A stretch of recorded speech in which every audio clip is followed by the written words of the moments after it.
Mr. Electrician, why is my ELCB tripping now? I told you earlier that I have done the wiring of your place. You do not need an ELCB. You should have listened to me. No, I am not wasting my time arguing again. I will talk to my new electrician. How can I help you, ma'am? Hello, I have an issue regarding ELCB. Okay, ma'am, let me check.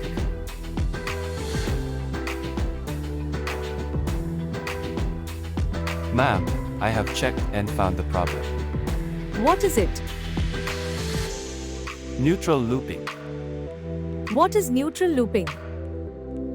Looping is a technique used by some electricians. Let me explain with an example of a 3-story house. The phase and neutral wire of the ground floor is directly connected to the loads. But for the second floor, rather than connecting the neutral wire from the ELCB, they loop it with the neutral wire from the ground floor to cut their costs. And repeats the same for the next floor. This causes a neutral loop between the 3 floors, which is detected by the ELCB as a fault, causing the ELCB to trip and disconnecting the circuit. This is one of the reasons for the ELCB getting tripped repeatedly. Alright, I understand the situation now. Let's fix it. Always understand the situation, be smart and choose the better one.